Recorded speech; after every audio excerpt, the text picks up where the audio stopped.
This week on To the Contrary. First, women in power fight stereotyping. Then, a female Saudi filmmaker makes history. And behind the headlines, fighting sexual assault with social media.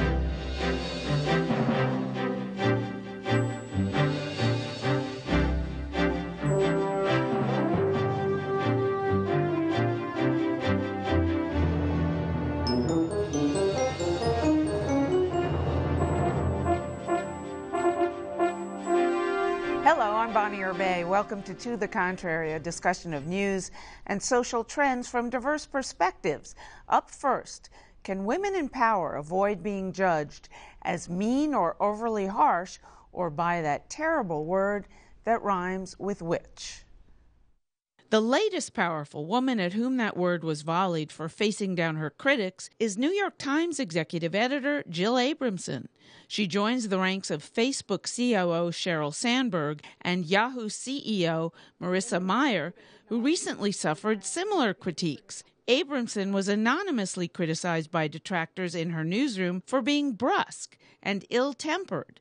Some women leaders have said Abramson is being judged unfairly because the focus is on her demeanor, not on her work. Had it been a man, they say, the response would have been different.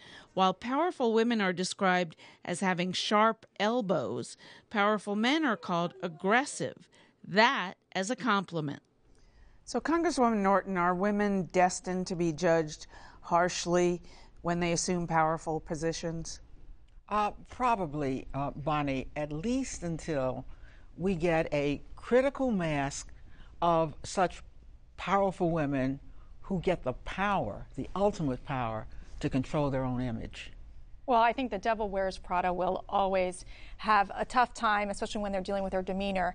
But on top of that, you have to add that they're going to look at what they're wearing and how they look as well. Judgment is warranted when there's so few women at the top, but it's time to turn the tables and look at culture, not the few women there. Yeah, we definitely, constructive criticism is a wonderful thing, but when you're attacking, that's not healthy. Well, talk about turning the tables on culture, because I did hear somebody respond this week to that same question, saying it'll only continue while women are still an oddity in terms of being in powerful positions, and when that changes, it will change. But I mean, isn't it true of Angela Merkel in Germany, where there are more women in power and women in government, etc., than here?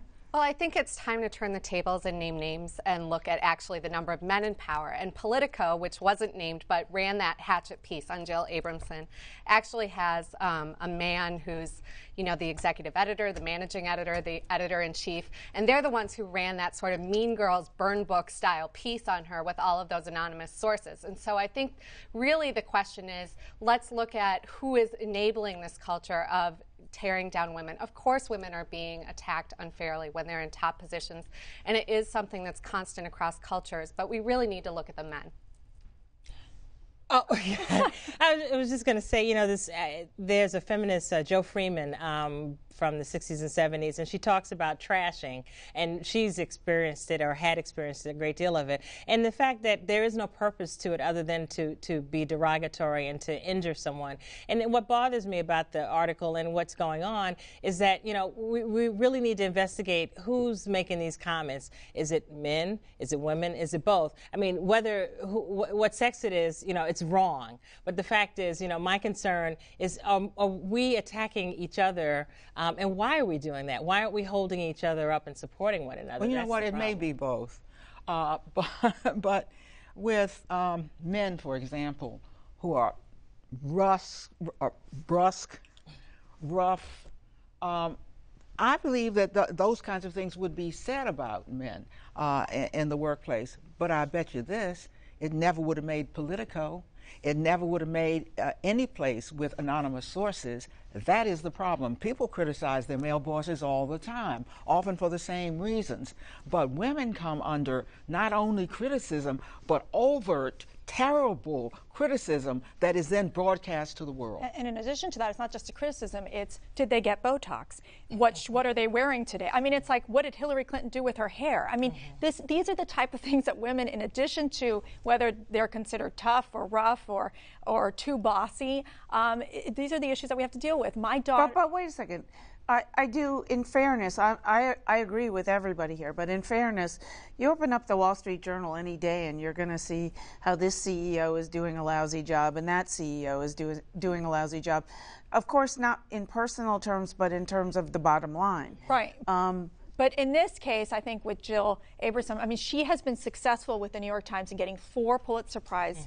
I mean, it's amazing that she's really done good work at the New York Times, and they're really just basically, have one media organization attacking another media organization and basically saying, but she's being judged because she's being condescending. I mean, I think we can all agree that you want to make sure that as a boss, whether you're a man or a woman, that you're respecting your employees and you have build a good relationship. So the question becomes, are these gruntled employees, which it sounds like it is, or she's being an effective leader, and it sounds like she's being an effective leader. Well, okay, so how should she respond? Well, I think she should respond.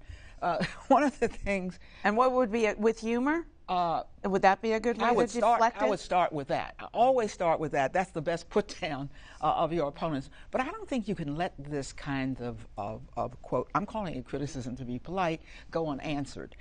Women who are in power have an obligation to step up and find a way to hit back. All right. Well, you strategize for companies. I mean, strategize for Jill Abramson. I thought about, I agree with the delegate. I believe that she should respond. And I mean, could you say something like? Could she say something like, I'm sure a lot of, the guy who wrote that story would much rather have my job than the job he has? No, but I think the most effective strategy is to get your third-party voices, the folks who work with her, who support her, to go out there and defend her and really say, you know what, yeah, she might be tough as nails, but guess what? She produces, she's a leader, she's turned this paper around, and I think that's where you get almost a more effective response of having the third-party voices come out and speak on her behalf. Her style is irrelevant. I mean, really, that same hatchet piece also described the actions of a man on staff who punched the wall, and it was really framed as something that was kind of sweetly and softly. The wall. Yeah, just no big deal. So it really wasn't about workplace behavior. Right. So I mean, I think the response I'd most like to see from her is more Pulitzer Prizes. Yes, that's right. But so you're saying, but you would ignore the actual, the slam piece. I'd say kill him with success, just keep charging forward. But that's a recipe for political disaster, really. I mean, that's why they have war rooms and rapid responses. The whole thing nowadays is you got to get out there and fight back. Which is fine, and a 60 Minutes interview would be ideal, where she positions herself, where she can go and speak to the press and say, and they're going to ask her the questions. The first question is, they're going to ask her, and she has an opportunity to respond. What is it? Are you a rhymes with wit? You look at Jack Welch, the former CEO of General Electric. You look at Rudy Giuliani, former mayor. They were successful in what they did. No one asked, well, were they nice to you? Did they scream at you? It's like, what were your steps to be successful? And that's really how she should approach it, in my opinion, is to say, this is what I did to become successful. And all these other naysayers, No, that's, well, yeah. But they might grant her that and still continue. I agree that if there were women within the New York Times who could do this, wouldn't that be great? But I really don't think the burden should be on them either. Well, what about the op-ed? What about Nick Kristof, who's made a name for himself defending developing world women? What about him coming here, Bonnie? She should come on your show. She should come on your show. That's what she needs to do. Yeah, she should. That's it. But I think we need women, period. There ought to be other women. You would find common ground between the women on both sides of this table to step up and defend her. That's what we need. That's open defense of such women. Don't leave it to them. They'll say that the women in the New York Times are ingratiating themselves to her. Let us do it. All right. Let us know what you think. Please follow me on Twitter at Bonnie Urbay or at To The Contrary. From power to sexism. Saudi Arabia is making women's history with Wadjda, the first movie shot entirely in Saudi Arabia. Director Haifa Al-Mansour is the first Saudi woman to direct a film. The film features a 10-year-old girl as its lead, who can't understand why she's not allowed to own or ride a bicycle. The film is about her journey to not only own a bike, but race it against a neighbor boy. The girl and her mother explore why Saudi society is so segregated by gender and such hot-button issues as sexism, polygamy, and Islam, where women and girls just recently gained the right to ride bicycles, but only in limited areas. Women there still cannot work, travel, marry, or even enter a hospital without a man's permission. The film made its U.S. premiere at the Tribeca Film Festival this week, although it won't be on movie screens here until the fall. Al-Mansour was joined on stage by noted feminist Gloria Steinem. Steinem linked the religious oppression of Saudi women to the reproductive rights battle on American soil. So, Mercy, in your mind, was that a fair link? She downplayed it. Well, she talked about the state legislatures and how she believes they're restricting.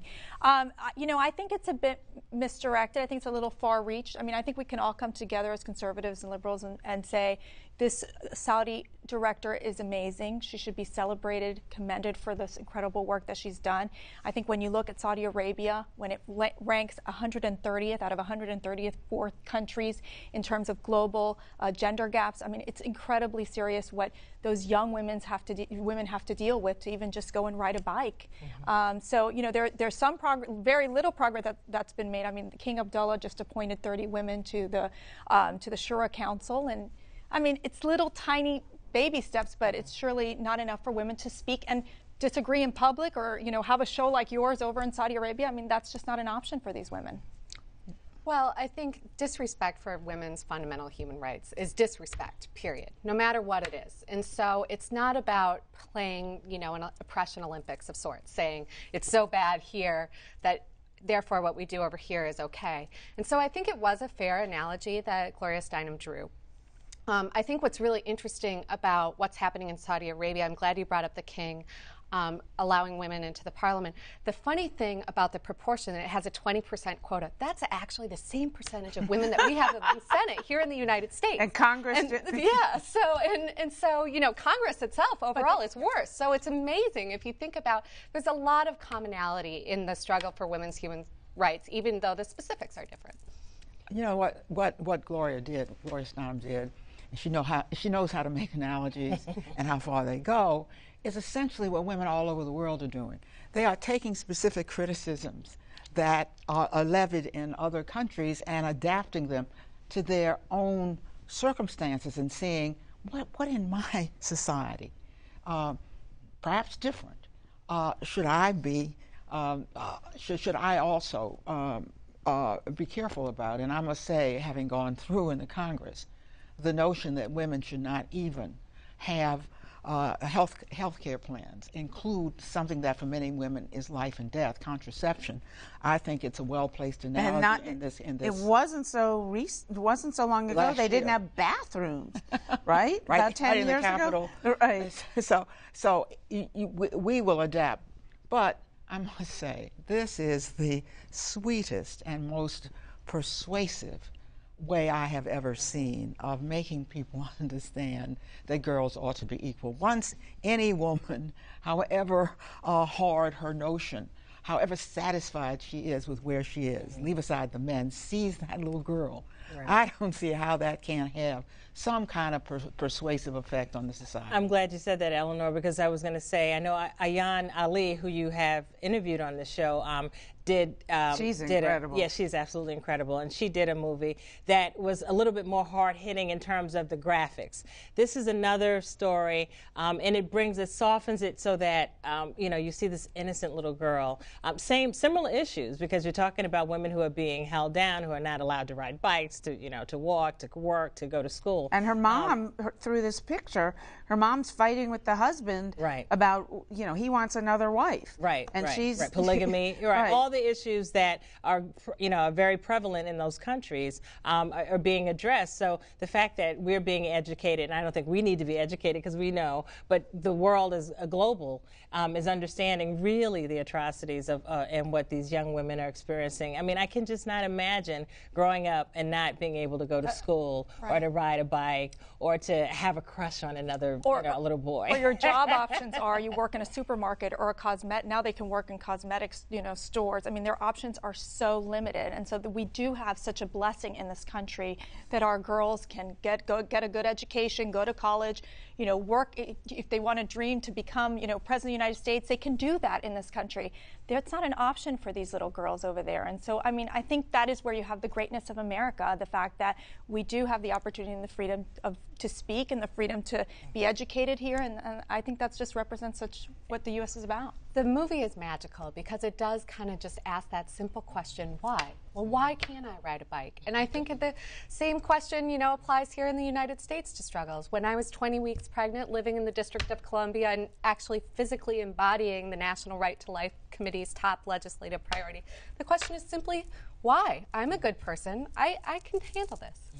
Referring to being pregnant? Referring to they wanted to put through a ban on abortions just on D.C. women in specific at 20 weeks. And I remember being a D.C. resident right there and thinking, because why a baby at 20 weeks can be born alive. And so that's why. Let's not get but that's where she's going. If that's so important, then why wasn't that bill for all women in the United States? They picked on the district because they could, and you should never defend that. All right, and we are out of time on this topic. Behind the headlines, sexual assault awareness goes millennial.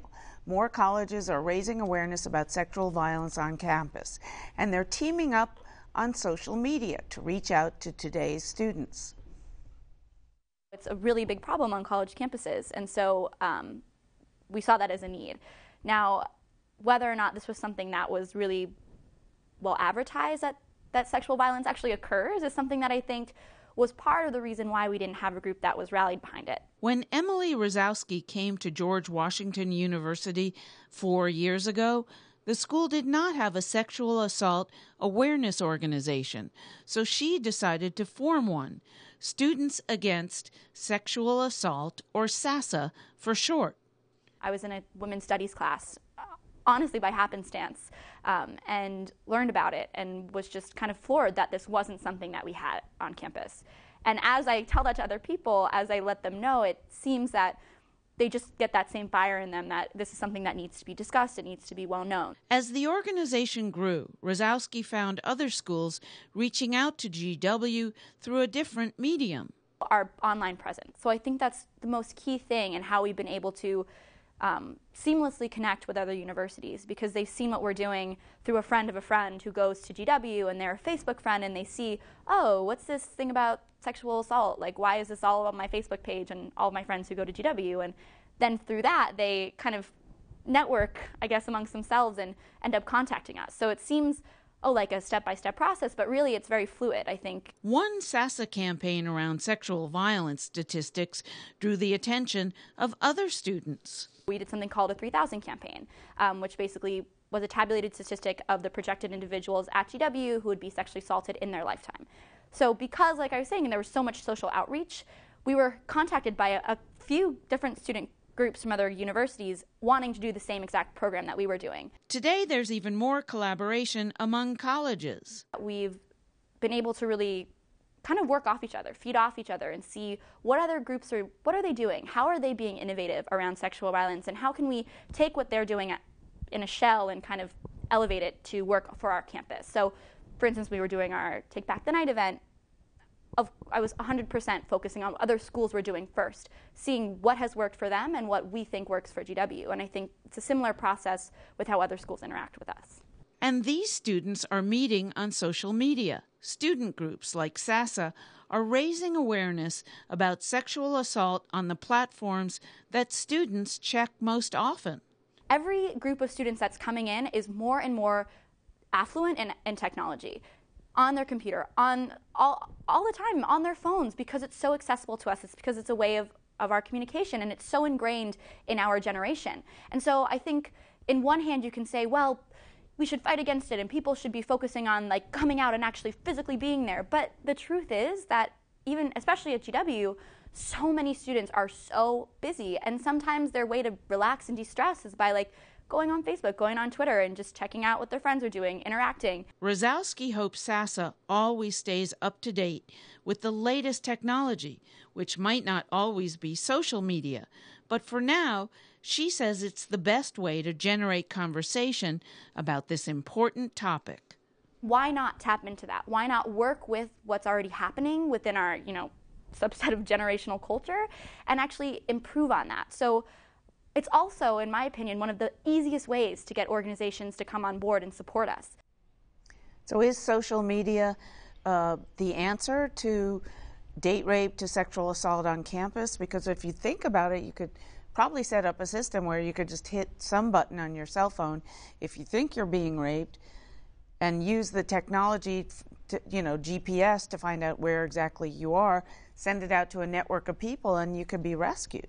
Well, no question that technology is an incredible tool in the kit to fight campus sexual assault. You've got 1 in 4 college women experience some kind of sexual assault at some point before they graduate. And now what we're seeing with the internet is that campus groups across the country are able to link up and to share, how they're changing campus-wide policies. It's much more serious than just online awareness raising. In fact, Pew just came out with a poll that shows that about 1 in 5 social media users actually have taken an offline action in response to what they have seen about a political or social issue that they learned about online. And so this is an incredible tool. And I think, you've got the entire women's movement changing and shifting over time right now, that this sort of style of top-down organizations is really giving way to a more organic, bottom-up, internet-focused style of activism. But while obviously no one condones sexual assault or rape or any of those types of crimes, my concern is that with the media, sometimes it could be dangerous, because what if someone alleges someone else did something, but it wasn't true? It's all over the internet. How do you get that cleaned off and swiped off? Another concern I have is that while, again, sexual assault... Well, don't you think there are libel and slander laws out there that if somebody's but these are accused... But these are college students, and sometimes, I'm not belittling crime, but sometimes people get upset, whether it's female or male, put something on the internet that's inappropriate or misleading, and it could lead to other problems. And the other concern I have is that are you more concerned about that or more concerned about stopping sexual assault on campus, which seems to be so prevalent? Well, I'm definitely concerned about that, but we also need to look at the other side of that. Those who are accused of it, are they being treated fairly? Because oh my heavens. Well, the Department of Education's Office of Civil Rights says that you only have to have a standard of preponderance of the evidence. So the point being that if a young man is wrongly accused of assaulting someone, the road that he has to go down to defend himself is a lot more difficult than someone who's in a regular Well, let me system. tell you what has happened. These so-called young men have almost always gotten off, and the women, the girls, have sometimes been expelled from college. They have been the ones who have been punished. This is very important to do. Remember the recent case of the 2 young football players, and it has gotten so brazen that they were taking each other's pictures of this. Now the women are of them raping. Exactly, and they were finally convicted. The young women who have taken this now, this has been an open problem for the last 20 years. Finally, they are saying, wait a minute, if we go to authorities, we're going to get nowhere because of the preponderance of the evidence. So let's empower ourselves to do something about this. The more they get on social media, the better. But Darlene, before we get to the point where I wasn't even suggesting that she text out a message, mass text a message saying, Joe Blow is raping me. I'm saying, I'm about to be raped. Please come to my room and help me. Oh, sure. You don't have to mention anybody's name. That's I don't have a problem with that. And I certainly support educating, because a lot of young women today still don't understand that when you say no and the guy is persistent, and afterwards says, well, you agreed to it. The education is certainly important, but my concern is the victimization of the wrong person. Rape is a crime that victimizes the rape victim, and to suggest that rape allegations are somehow the real crime of rape is just, I think, really misfocused. We need to add briefly. There's one quick factor here. Alcohol. alcohol plays a role in over 50% of these sexual assault cases. So again, and the schools aren't doing enough. So it's wonderful to see these young women like Emily coming out, using the tools that she has to really, bring together and try to link this problem and deal with it. All right, that's it for this edition of To the Contrary. Please follow me on Twitter at Bonnie Urbay and at To the Contrary, and visit our website, pbs.org/To the Contrary, where the discussion continues. And whether you agree or think to the contrary, please join us next time.